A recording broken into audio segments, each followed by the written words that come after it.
Hey guys, Brent Hull Wednesday design video. Talking today about a house that needed some help, couldn't really figure out what was going on, but it was materials, it was windows, it was roof pitches, and really changed this house from being something kind of common to something very traditional and elegant. So let me know what you think.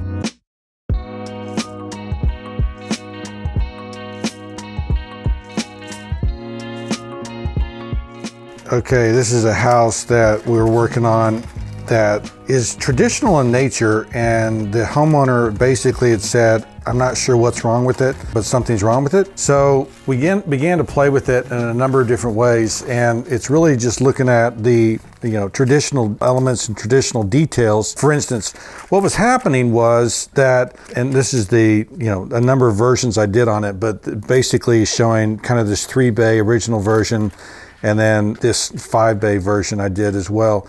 But basically, if you look at this, what's throwing me off and what was kind of messed up about this, and you can maybe see it better here, is that the side pieces were stone elements, okay? And then the main body was this wood siding, which didn't make sense to me. Number of elements like these dormers, right? The fact that on the corners here, there's no corner boards, no skirt boards. Look at the size of this entablature over the top. But what was throwing me off was the size of these, kind of side pieces. And just looking at this, like, where's my eye drawn to? What's going on? And I'm drawn to this piece. And so what you'll notice I did is I de-emphasized those. First of all, I got rid of the double gable, right? That whole double gable thing is just kind of a mess. It's popular today, it shouldn't be. And so basically I've gone back with, by lowering those, you can see behind here how tall that was by basically cutting that element in half. Now this piece really stands out. Now this piece is really elevated, and changing the materials, going back to siding here and going back to wood in the main piece, it now begins to tell a story that this was the first house built and these other pieces were add-ons, right? And so it makes more sense. Now, that isn't something that you sit there and go, oh my gosh, this is the worst thing ever, but this is confusing. Something's not right. The other thing, just, those dormer hats that they had on these things were just ginormous.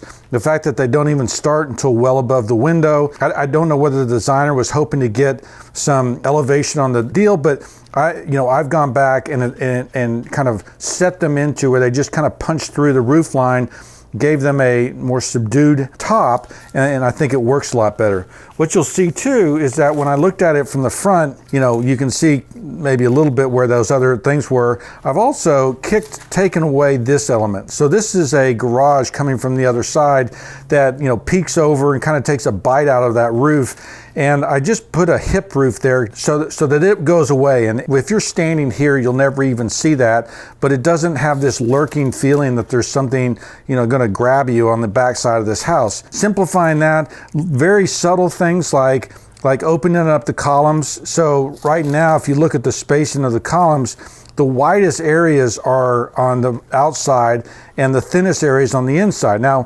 classically, they would have done the exact opposite. They would have made these smaller and then this one bigger, which is what I did. So I moved these columns out. I've fixed the entablature, I've lowered the railing, and kind of simplified that element, right? The other thing is windows, right? Look at all these windows. Casement, casement, casement, casement, casement, and really on a traditional house, especially in America, casement windows just aren't common. They're not a thing, especially on a traditional house like this. So going back with double hung windows, and I've done a 6/1, I've added a leaded glass here, and look at the size, right? They're all, it's all like, they pick the same, you can only have one window. And so they've got every window is the same size, but by taking these windows and putting a smaller one in these kind of back set off areas, a little leaded glass light, a little oval light there, it gives this house a little bit of play and a little bit of story, a little bit better narrative that begins to make sense. When I showed this to them the first time, they were like, well, we're not wild about it because we only have one window in this bedroom, how they're going to work. And I said, well, really a 5-bay arrangement makes a lot of sense for this house. So that's what this version was, to show them how breaking it out into 5 really does things.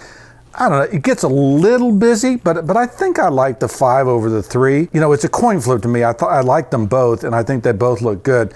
You know, if you go back around to the side of the house, and this is where that other roof line, you know, came over. So you got this garage in the back coming over, kind of biting down on this house.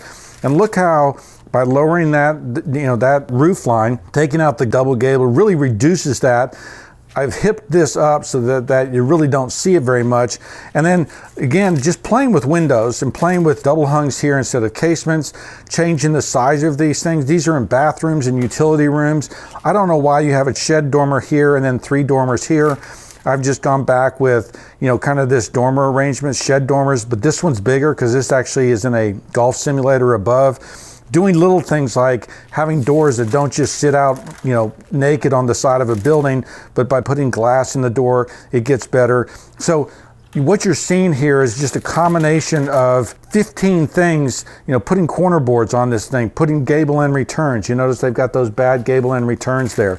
Putting gable end returns on this house really enlivens it, gives it personality, gives it purpose. And so, you know, it's just a bunch of subtle little things that can make a big difference and really be, you know, the difference between good and great. So let me know what you guys think. Okay guys, just fixing those elements, right? Just changing the stone to the main house from those side wings, gable end returns, all those windows that are exact same size, right? All of those little things that are subtle, the roof pitches, right? Make a big difference, really help that house have a sense of place, have a better narrative. So let me know what you guys think. I think it's a lot better.